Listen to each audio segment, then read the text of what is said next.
Hi everyone, and welcome to Squirrel Pie Productions. My name's Tommi. You can find me on Ravelry and Instagram as DynamiteTrujillo. Welcome to episode 99 of my podcast. Thank you so much for being here. If you are a new viewer, welcome, and if you're a returning viewer, a big welcome back. It is a really sunny and bright and beautiful Friday in May here on the Northern California coast where I'm coming to you from. There are show notes for this episode in the description box below. That's where you'll find links to all of the things that I talk about in today's episode. So hi, how are you? I'm pretty good. I'm very tired.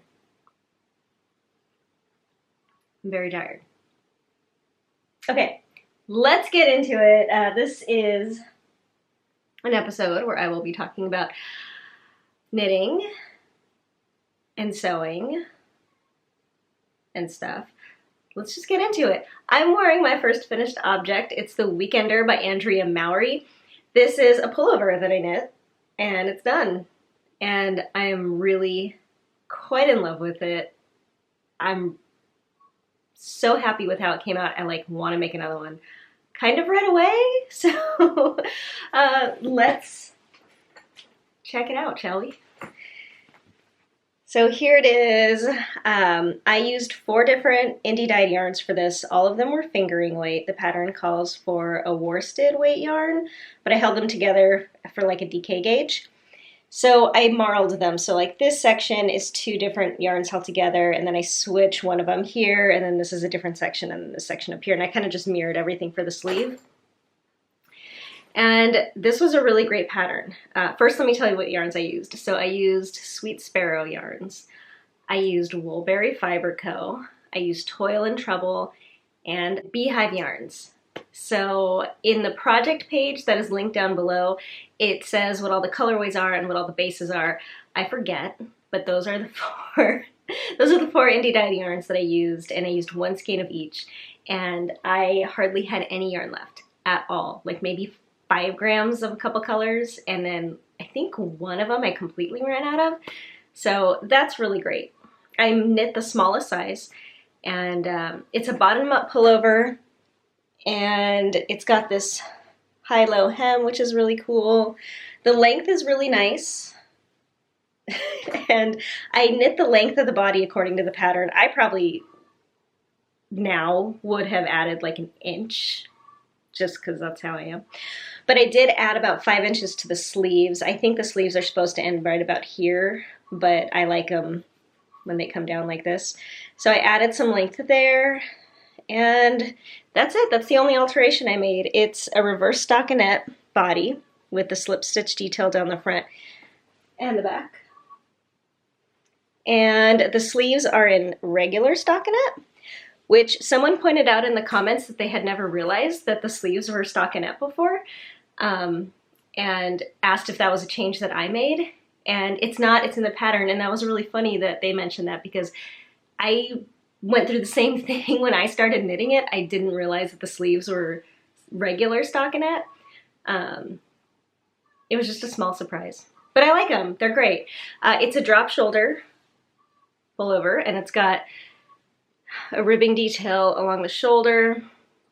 The neckline is very wide. It's a boat neck, which I like, and it comes way out here. So pretty much as I'm wearing this thing, it goes like that.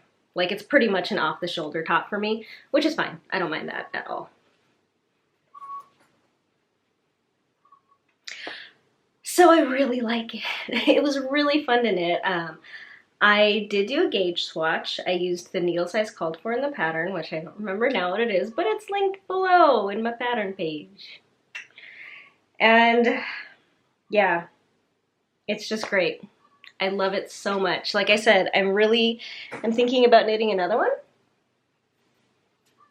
And I love the positive ease. There's no shaping. And this is kind of the first, I feel successful real positive ease sweater that I've knit. I tend to go for no ease, and I've tried a few times to knit patterns that are positive ease. Most of the time they're cropped, and I found that I'm kind of just not that into it. And this is the first time I've knit something with positive ease. It's got think like 5 to 7 inches of positive ease or something like that, somewhere in that range. And it's the first time that that much positive ease has really worked for me. And I think it's because it's like this big, long, kind of like comfy pullover style rather than the crop style, which I think I just like better as a fitted thing. So I'm really stoked. I like it a lot. I have some Hairskill Designs yarn that I'm considering making a second one of these with. I really like the DK weight for this pattern. If you look at the pattern pic, it calls for worsted weight, so it calls for Brooklyn Tweed Shelter, which is a woolen spun worsted weight yarn. And I feel like what I've used here makes it a lot drapier. If you look at her pictures in her sample, Andrew Mount sample of the pattern, it's in the Brooklyn Tweed, and it looks a little like stiffer. You know, it's got like it looks like it has a little bit of a tighter gauge than what I have. I did get gauge, but it's just a more open gauge because I'm using a thinner yarn. And I like that. I think if I made it again, I would definitely stick with the DK weight with the gauge that the pattern calls for. I really like that lightness in that drape. But I am also considering doing the Sweater Hug, which is a pattern by Ellie, who is Skein Deer. I'm considering doing that sweater out of that Hairskill Designs. I'm not sure yet. I've been kind of obsessing about it, actually. Like what pattern I want to use for that yarn, because I want to kind of cast on that yarn soon, because I like it and I want to use it. So yeah, the pattern calls for, back to this, the pattern calls for a tubular bind off for the neckline, which I did. I typically don't do it if a pattern calls for it. I'm just like, meh, and I don't do it. But I did it here because it was kind of incorporated into the pattern that way. I think it would have been weird if I hadn't done it. And it's really beautiful. I love how it came out. You know, I feel like the tubular bind off looks really, really, really nice when it's not being worn, when it's just kind of like not stretched. But when it's stretched, like as you're wearing it, I feel like it does lose a little bit of that, like, you know, I don't know, beauty. So in my mind, it kind of doesn't matter that much, but I did it and I'm really happy with it. I did not do the tubular bind off for the cuffs. I just did a regular, like, stretchy bind off, and that is fine with me. I love it so much. I'm really happy with how it turned out. I like how the yarns play together. They're definitely different tones, like the Sweet Sparrow yarns, which is from here up, definitely has a warmer tone than, say, this one, which you can mainly see like the Woolberry. It's like a little cooler. Also, the Sweet Sparrow is this, like a Stellina base, which I like. But I like those differences. I like that they're kind of subtle, but still like color blocky in their differences, and I think it's just really cool. And kind of the dominant colors in this are like browns and blues and like turquoises, and there's some pinks and peaches, but I'm really into it. I'm really happy I made it. Yes. If you've been on the fence about this pattern, I think you should probably make it, because it's awesome. And you can use stuff that's like out of your stash, because I just use like 4 random skeins. And if you need like 5 or 6 random skeins, maybe you have those. Do a color block. It's probably gonna be pretty cool. Okay, let's move on. I think that's it about the sweater. I'm thrilled. Let's get my hair off me, have a drink of coffee, because again, I'm real tired today. I got coffee all over my show notes. Didn't notice until now, but it's everywhere. Moving on to whips, my first work in progress is a pair of socks. It's the socks that I was working on in the last episode. They are my Old Fashioned Love socks in Moonstone Dyeworks yarn, which is my hand-dyed yarn. They are self-striping, which I have started dyeing pretty recently, and I am dyeing in very small quantities because it's hard. But this one's called Old Fashioned Love. This is the very first self-striping colorway that I dyed. And this is the first one. I have it totally done. It's a top-down sock. I cast on 64 stitches using a size 0 needle, 2x2 ribbing on the cuff, is what it is. And I did a slip stitch, heel flap, and gusset. You want to focus for me? Not like you don't know what a slip stitch, heel flap, and gusset looks like, but I'm just gonna go ahead and ask it to focus. There we go. And I did a plain wedge toe, and it fits great. I've tried it on. I am in the middle of the row on the second sock, which is apparently something I do now, because this isn't abnormal for me. I'm just gonna knit through it and make you watch me knit. I don't know. You can't even see me knit, and just make you watch me look at you without saying anything. Or I might cut it out. I don't know. You wanna see me knit? Here we go. I wasn't even halfway through. I was like just started, so I'm like knitting a whole row. I'm sorry.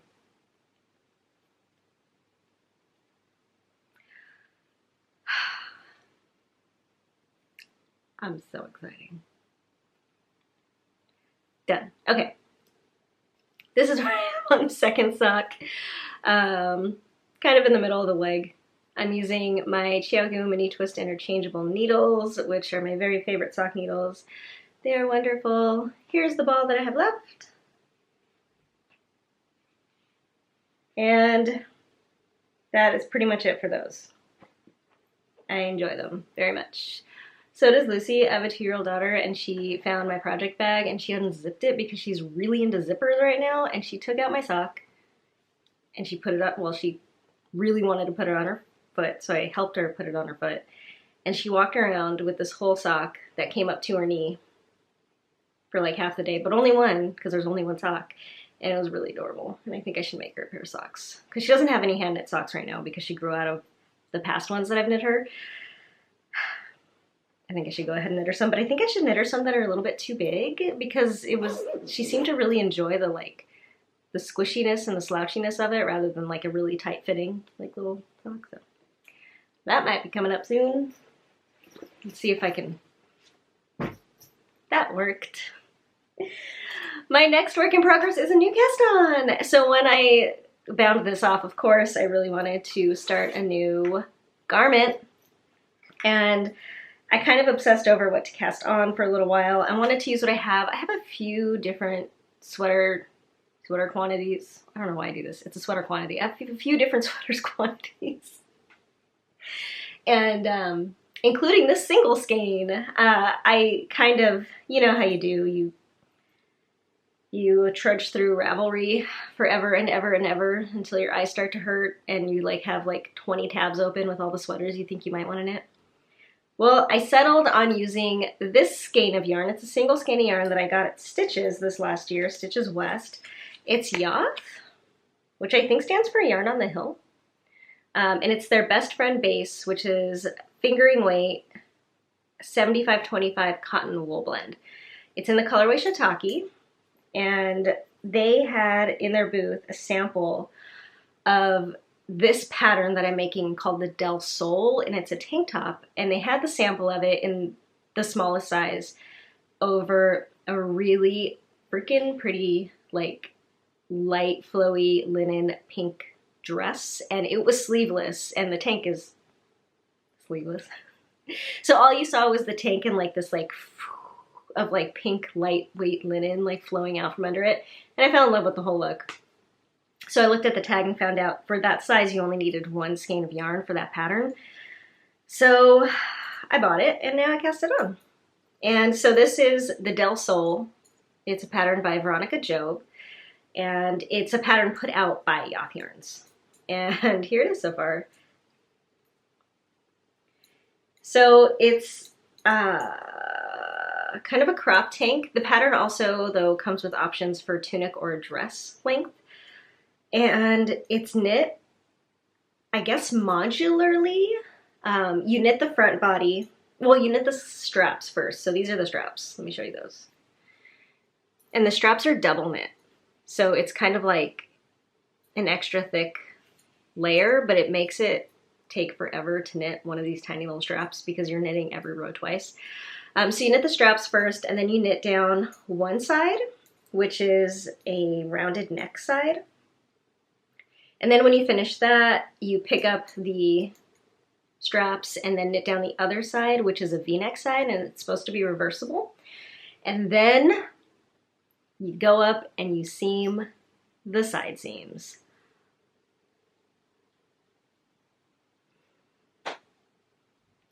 I'm not that into that. I just don't love seaming. I really don't. I am one of those people that don't love seaming. But, you know, I figured, what the heck? Like, that's dumb. That's a dumb reason to stop me from making something I want to make. So I did it, and we'll see how it goes. I mean, it's going to be fine, right? It's going to be fine. Like, I can do it. I just don't love it. And it's just one side seam on each side, so it's not going to be that bad. Also, it's like an exposed seam, so it might not even be like mattress stitch, which is the thing I don't really love. It might be something, I don't know what it's going to be. I wish it was a 3-needle bind off somehow. That's not possible. But I really like 3-needle bind offs. I just like them. I think they're great. I think they're really nice for the reverse kind of seams too. That's what you do on this. You do a 3-needle bind off in reverse so that you can kind of see the seam down the shoulder. Anyway, I am knitting this on a US size 4. It's what the pattern calls for. I did not swatch. I haven't even checked my gauge. Whatevs. I have been running into a few things with this pattern that are annoying. My numbers keep not lining up. Well, the numbers in the pattern keep not lining up.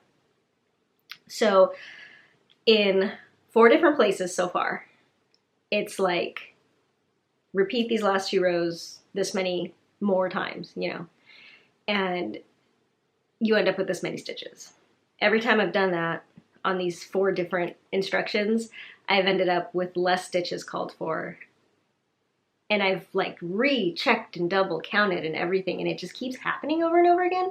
So what I've done is just added the extra rows to get me up to that stitch count, but it just keeps happening, and it's really starting to get annoying. And it's also like, so at the beginning you provisionally cast on for your straps, and you provisionally cast on a certain number of stitches, and then you go from there. And then in the section that I'm on now, it's like, okay, pick up your provisional cast on stitches, you should have this many. And it's a different number than you provisionally cast on. So I think there's just typos in the pattern. And unfortunately, there is errata for it. It says so on the Ravelry page, but the errata is available through Yoth's website, which is inaccessible right now. They have like a thing that says the website is shut down because we're at Stitches West, which they're not. So you can't go to the website, so I can't get the errata. And I tried like just Googling errata for this pattern, and I looked through everybody else's patterns, and nobody else seems to mention it. So maybe it's just in my size, or maybe it's just me. It doesn't really matter. I'm dealing with it. It's not going to be, even if I'm doing it wrong, it's not going to be a huge deal. Like, I'm adding a couple rows here and there, I think ultimately is what's happening. But I have no idea what I'm supposed to be doing, so I'm working with it.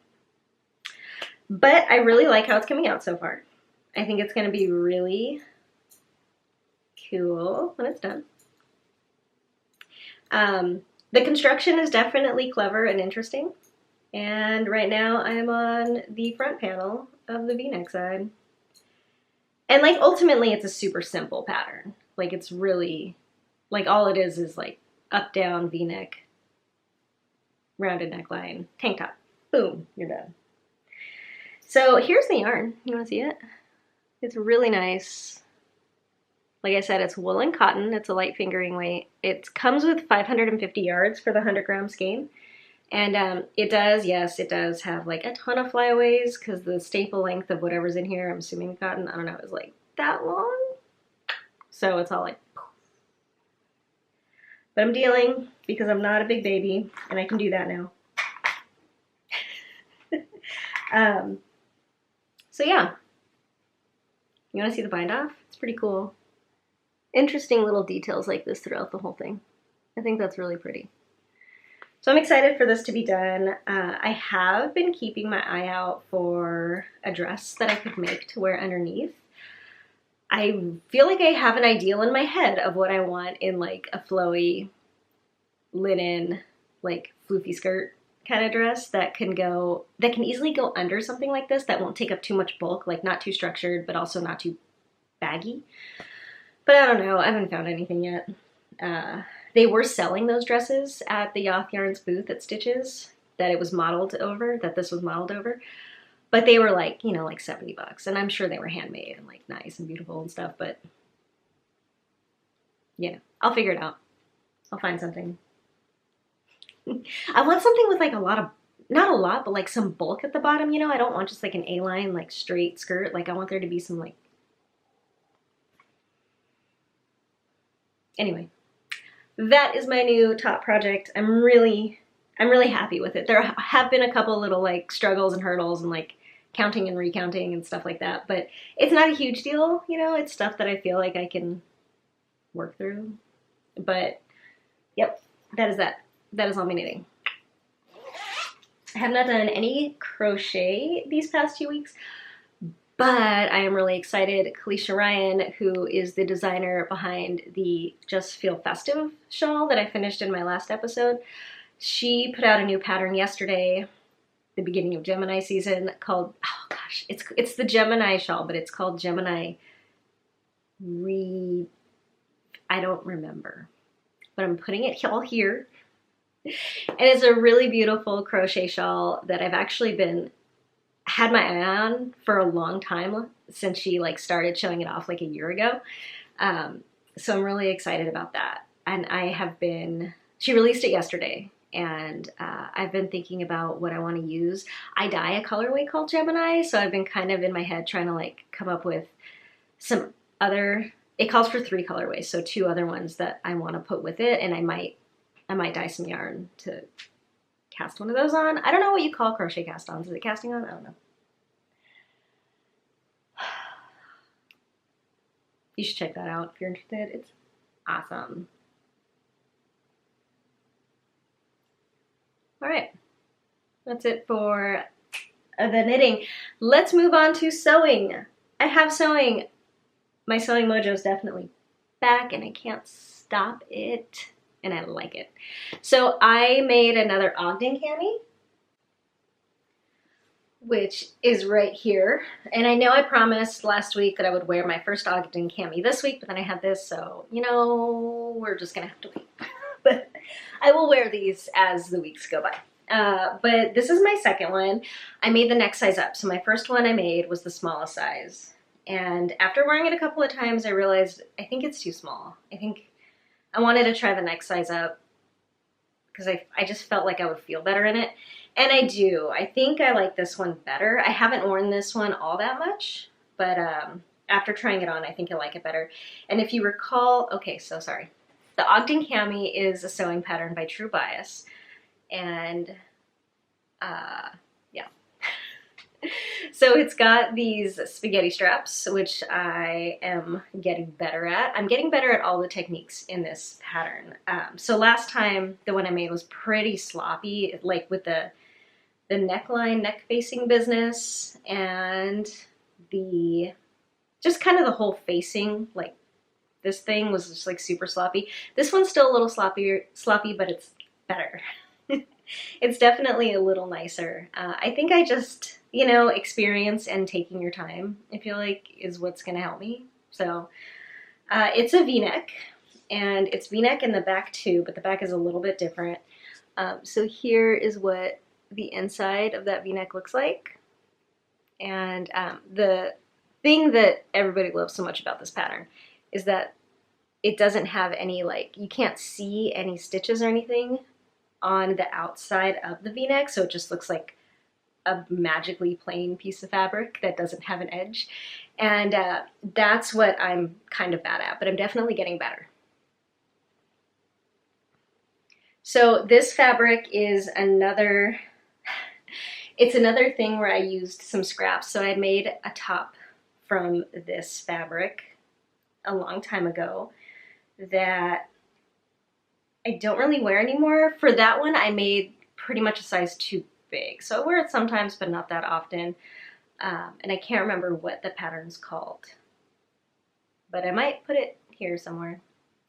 And so I had leftovers of this fabric, not much, but just enough to eke out one of these. So the only thing that I didn't have enough for was the front inside facing. And so instead of cutting it on the fold, I just cut 2 separate pieces and seamed it up. I did extend the length. So when I cut out my fabric, I cut out for the second smallest size, except for the length. That I cut out for the biggest size. So I made it as long as the biggest size calls for, but everything else is the second smallest size. And it was great. This fabric is really pretty. It's got these they look like paper cutout flowers and stuff. It's also got these birds. Let's find a bird. There's a bird. It's got those little birds. I like it a lot.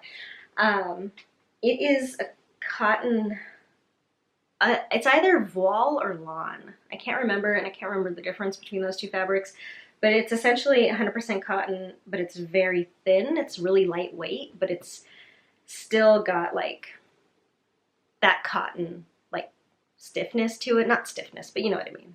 Like that cotton crispness. So I love it. I was very happy to make another one of these. Yeah, so there's that. And the other sewing pattern that I made a second sewing thing. I'm really excited about this one. This is very sloppy, so I'm just going to throw that out there right now. But this is the Plantain T by Deer & Doe Patterns. It's a free pattern. You have to print it out. So I have been wanting a t-shirt pattern because what I want to do is take old t-shirts that don't fit me, that are too big for me, and remake them in a smaller size so that they fit me. This one is one of my husband Colin's old t-shirts. It was just like an undershirt of his that he stopped wearing for whatever reason, and we'd actually been using it as a doorstop in our bedroom for a long time. So it was just like crumpled up on the floor because our bedroom door, it's the only door in the house that if you don't close it all the way, but try to like, you know, just have it sit all the way closed without doing the doorknob doodly-doo, it'll just slowly open. So every night we have to keep it, we like to keep it closed, but we have to keep it cracked so that the cat can come in and not meow at us. But it'll just slowly open up. So we had been using this just crumpled on the floor as a doorstop for a very long time. And so I decided to try out this pattern on that t-shirt. So I took it and I washed it. And then I cut it out from a bigger t-shirt. So it's pretty much like a men's medium t-shirt is what it was, and it was a v-neck. And I had enough fabric except for the neckband part that I had to kind of Frankenstein a bunch of random pieces, sew them together, and then cut it out from that. So that was a little unfortunate, but the rest of it worked out pretty good. Since it was a commercially made t-shirt, it was definitely like not, the seams weren't straight. So pretty much I took the t-shirt and I cut it up from all the seams, and I used each piece to lay my pattern pieces out on, and each piece was like, instead of like your piece being like that, it was like that, you know? Because that's how commercially made garments get sewn together sometimes. I think it's because they're a little bit on the bias, or they're just cut wonky or something, I don't know.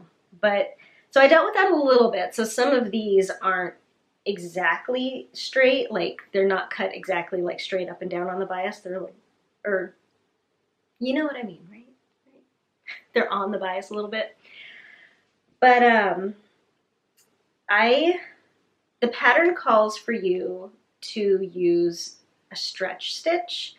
Now I'm used to using a zigzag stitch when I work with like stretch jersey kind of t-shirt material. So I kind of like experimented half and half with this t-shirt. I used like a straight stretch stitch, which is what they called for the side seams. And I think I like it. I had never done that before. I learned from Tilly in the buttons to use a zigzag stitch for everything, like everything when you're doing jersey. But I think the next time I make one of these, I'll try that straight stretch stitch for everything, because that seemed to work really nicely. And I always felt like the zigzag stitch was a little sloppy. But what do you think? I wanted to hear your opinion. If you are experienced in sewing jersey without a serger, do you have a preference for one of those stitches over the other one? Yeah, I'm excited to start experimenting with that. So like, I mean, and I know it's me. I know it's sloppy because I do it sloppy, but like that's my zigzag stitch. It is not great at all. I did use some elastic on the inside shoulder seams. It calls for clear elastic, which I don't have, but I really want to get.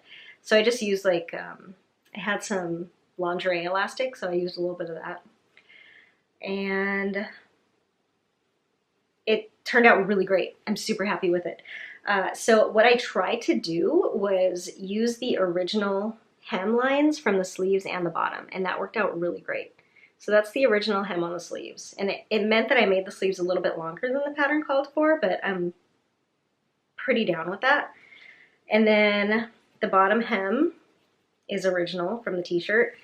The only thing is because everything was a little off center, like I had to do that because even though I cut it, you know, straight as I could, pretty much the hems were a little slanted. So on one side it was, you know, so pretty much I just kind of, I sewed it all together and then I folded them up under and just kind of whoosh, with a stitch, and like here, this is what the inside looks like. So like I said, it was kind of an experiment. It's a little sloppy, but I'm really happy with how it turned out. I want to keep doing this because I want more t-shirts, but I want t-shirts that aren't like hugely oversized, but also aren't like super tight. I used to be really into like really tight, like girl cut t-shirts, you know? And so I have a lot of those and they're really cool, like they're graphic t-shirts and stuff, but I'm just not into wearing that style anymore. So I want some that are kind of in between. So I'm thinking I need to make some. And Colin has a lot of really cool t-shirts in his t-shirt collection, and sometimes he gets rid of them. And so as he gets rid of his like really cool graphic t-shirts, I want to try to take them, and instead of just like cutting like the sleeves off and the neck line off, which is what I would normally do and just keep them big and baggy, I want to try to remake them smaller. And I think this is a really cool project because it kind of brings sewing full circle for me, because the first intro that I had into sewing, the first like regular kind of sewing that I did, was turning t-shirts that were too big into t-shirts that fit me.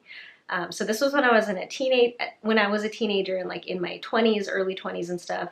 It pretty much came from thrift store t-shirts that I liked the graphic of, or band t-shirts. I used to go to a lot of concerts when I was younger, and so I would buy these band t-shirts, and they were always like huge, either because they didn't have my size because I'm small, or because I would buy them from scalpers in the parking lot, and those were always like big.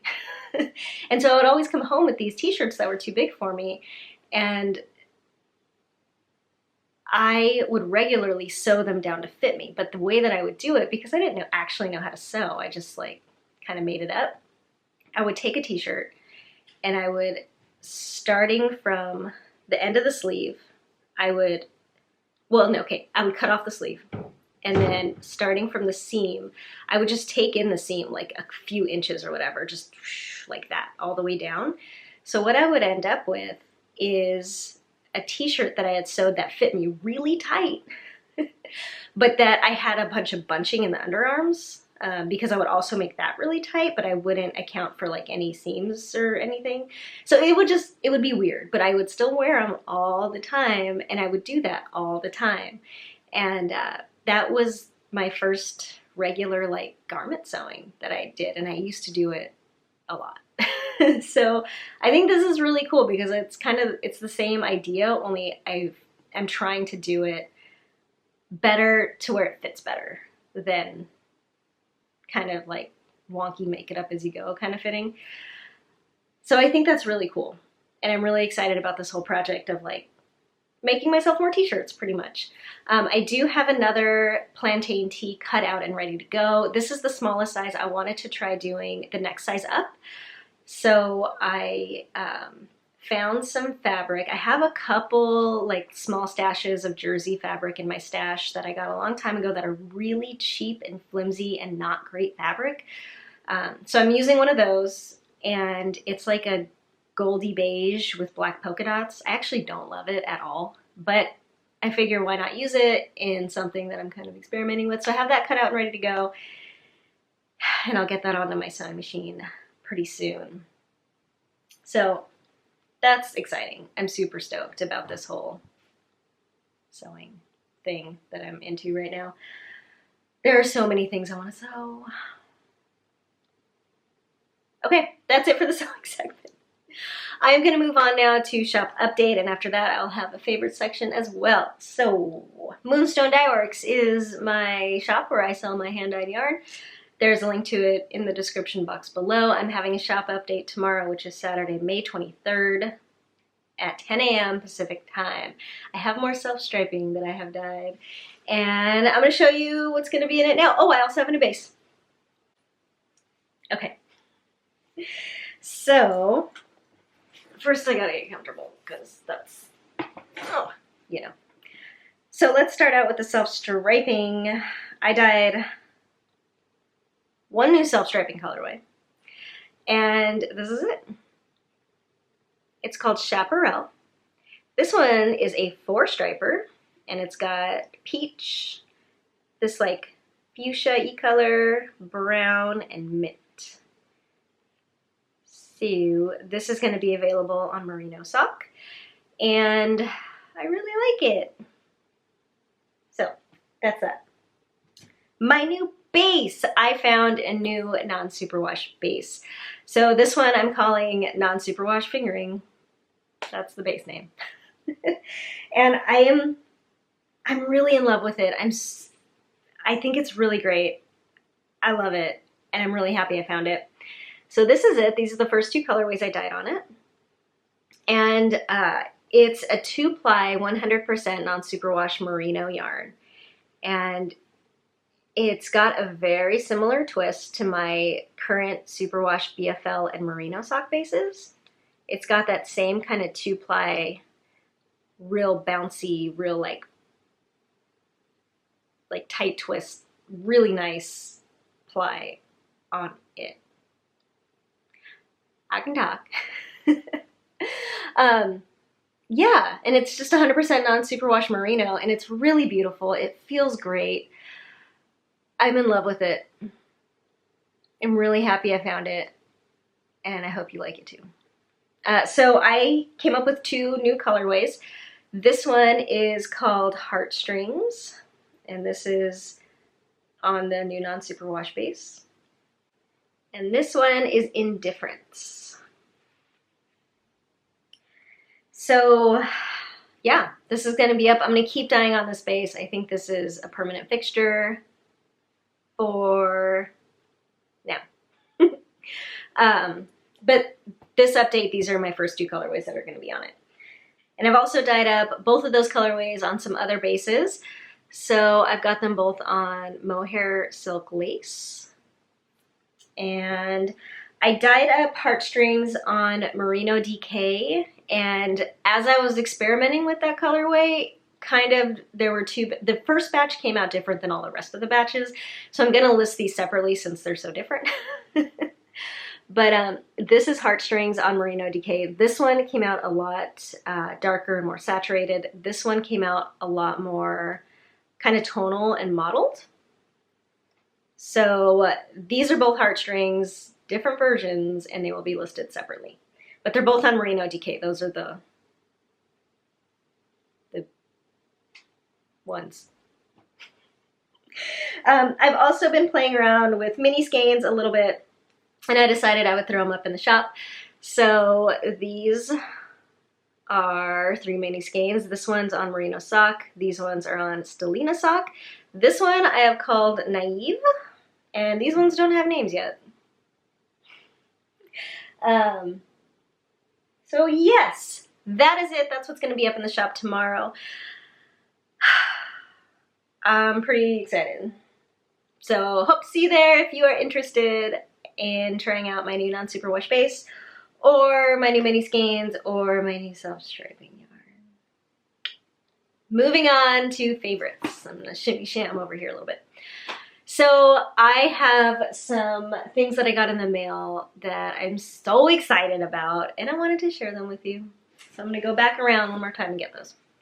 Okay, so some of the stuff I picked up, it was all just behind me, is more than what I was going to talk about, but it was there, so like, well, might as well show it. So first of all, I placed an order through Woolen Boon. They had one of these like surprise grab bag things, and I was like, yes, please, call it a surprise, call it a mystery, and I'm a sucker for it. So I got 2 mystery skeins of yarn from Woolen Boon, and this is what came. So this one is called Thistle, and it's in the Boon Classic Sock. This one's called Dexter Morgan, and it's in the Boon DK.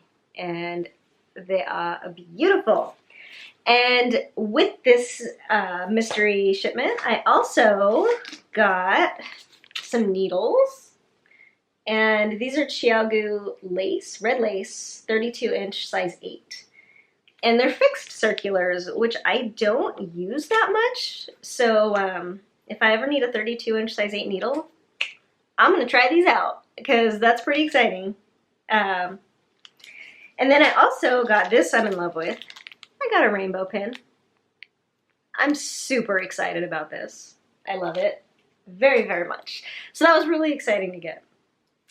And then the other thing I got in the mail is from my friend and a viewer, Wendy. Hi, Wendy. She sent me a little package because she wanted me to try a yarn from a farm in California. So it's a farm called Lana, and they raise Rambouillet sheep. Here's their little thing. And they're in northeastern California in the high desert, which is like, I'm kind of obsessed with California. I live in California, I always have, and I love it here. And I kind of am one of these proud people that I take a lot of pride in like California as a whole. I've lived in Southern California. I now live in Northern California. I've been all up and down the damn state except for over on the east. I feel like Eastern California doesn't get a lot of love. And they're in Eastern California. I had never heard of them. I had never even heard of the town that they're in. And I feel like it's bringing all this down on me. Like I need to explore Eastern California a lot more than I have. Like Southern Eastern California I'm more familiar with, but Northeastern California, nothing. I don't even think I've ever been there. I think I've driven through it a couple times, but that's just really been making me think about it. But anyway, there's a Northern California farm that raised Rambouillet sheep, and they're really cool. I went to their website. She sent me some of their yarn just because she lives in Oregon and she just knew about them and wanted me to try them because she thought I would like them, and she was right. So this is what she sent me, and it's a sport weight naturally colored yarn, and it's Rambouillet, and it's beautiful. So she said this still has some spinning oil in it, so it's the kind of yarn where after you soak it and let it dry, it's probably gonna get a lot softer and bloom really nicely. So I'm really excited to try this out. She also sent me this yarn, which is sold at Deep Creek Yarns, which from what I could tell, oh no, I'm sorry. It's Deep Creek Yarns, but it's sold through Warner Mountain Weavers, which is them. And I believe this is a yarn shop who dyes this yarn that is this yarn. That is Lana's Lana yarn. Lana's Lana? Yeah, Lana's Lana yarn. I think, you know? So she sent me these 2 skeins, and I love them. I'm so in love with them. Yeah, if you're interested in checking out some like super small batch, really farm yarn, check out their website. I'll link to it below. From what I read on their website, they are one of the farms that Brooklyn Tweed uses for their like single farm sourced yarns. I can't remember what it's called. But anyway, so there's that. And I love Rambouillet. So thank you so much, Wendy. This was such a nice treat, and I'm really excited to use it. She also sent me an awesome pin that is so very me, and I cannot wait to put it on something. It's a yarn ball that's also a crescent moon. And this is by Larissa Brown, Knitting Designs. It also says Wild Hunt on it, so. There's a few websites on the back that I will link to. Blue Moon Fiber Arts is one of them. So is this a Blue Moon Fireworks thing? I don't know. But it's pretty. I like it. And that's the yarny stuff I got in the mail. And I love it. Moving on to these two other random things that were just sitting on my shelf that I thought I would show you. This is real second grade show and tell hour now. Here's a picture of an old cat that I had. I keep this picture in random places so that I come across it randomly. There's no date on it, but this was my cat Sancho. So this is when he was a kitten. He grew up to be a giant cat, like, you know, you see those like giant cats that it's like, this is a giant cat, look at this huge cat, and everybody laugh at it. I don't condone laughing at them, but he grew up to be a giant cat. He was huge, and he was a wonderful cat. He had a great personality. He loved everybody. We called him the big beef eater. He was a great cat. He lived to be a very old cat as well. So I got him when I was a teenager as a kitten out in front of Walmart from a box of kittens that somebody was giving away. He was the runt, and I loved him. He died when I lived up here, so probably, I mean, less than 10 years ago. So I had him for like half my life. He was a great cat. Him and Squirrel lived together. And they tolerated each other, but they didn't love each other. Anyway, random cat picture. Also, that was sitting up behind me that I thought I would show you. I got a book as a Mother's Day gift from my mother-in-law, and it's Tokyo Cult Recipes. I had this on, like, you know, my Amazon wish list, and it's really, really cool. It's a book by Mayori Moroto, and it's pretty much like Japanese street food. So it's got a lot of recipes for noodle dishes and gyozas and like omelets and soups and stuff. And it's a really pretty book, you know. It's like one of these books where like the pages are really like nice and matte and thick. It's kind of like a coffee table book. But it's really neat. I like it a whole lot. I was getting really into the YouTube world of Japanese baking. Ever been there? It's awesome. Okay, so anyway, that's it. So I put this on my wish list, and she got it for me, and I really like it. I can't wait to make some of the recipes out of it. I love Japanese food, by the way. All right. I think I will leave you there, accepting the fact that I'm not, and I'm going to continue to talk about books because I just remembered I finished a couple books that I'm just going to really quickly tell you about because I've already mostly talked about them. I finished Exhalation by Ted Chiang. It's a book of short stories. It's amazing.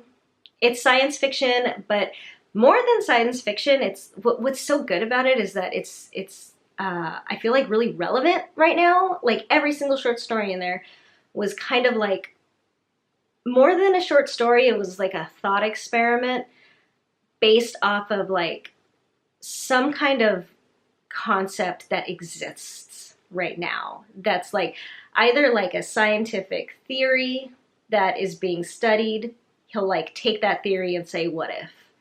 Or like, I don't know, like a social exploration of some concept that is really relevant right now. And it's great. It's so good.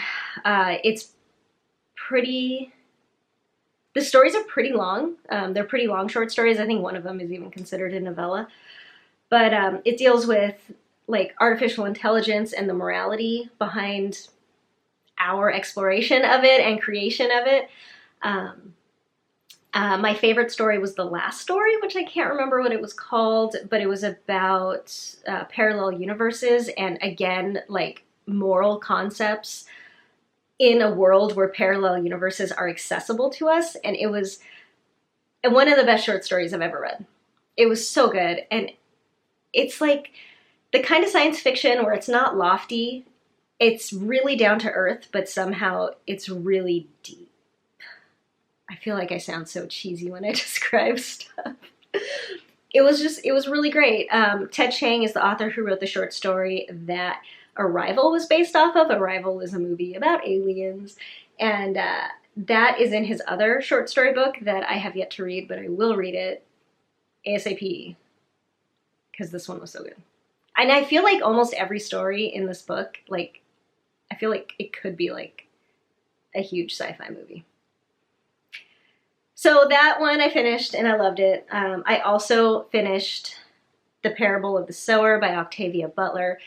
I think it was the best book I've ever read. It was so good.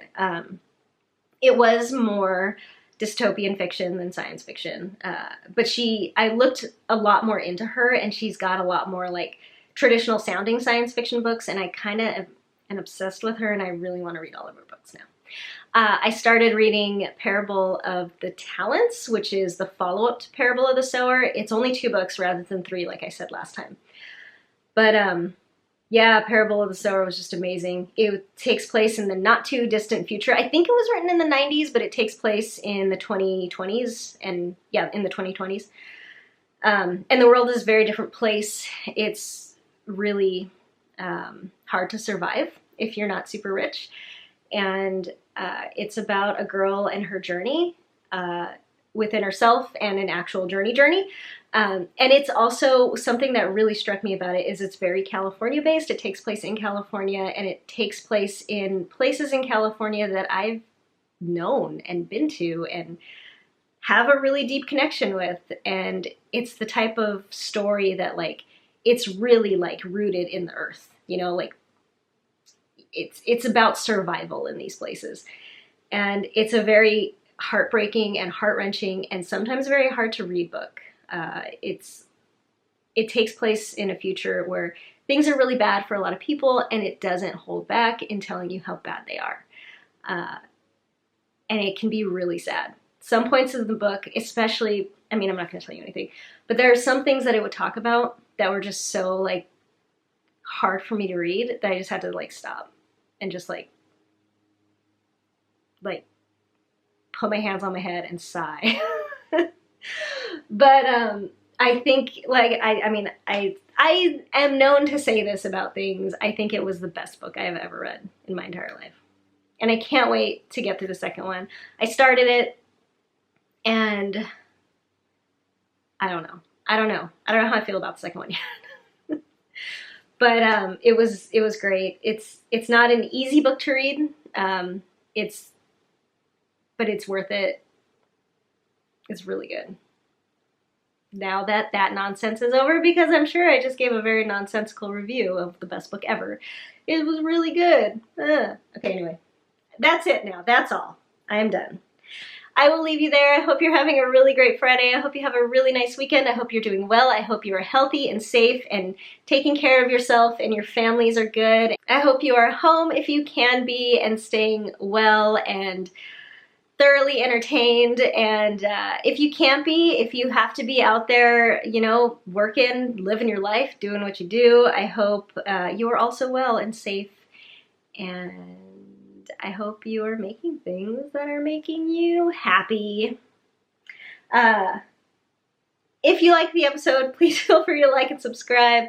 If you're interested in any of the yarn I talked about today regarding Moonstone Dyeworks, check out the shop update tomorrow. If you're interested in any of the other yarn that I talked about, check the links below because I will talk about everything down there. And have fun. And stay awesome. Bye.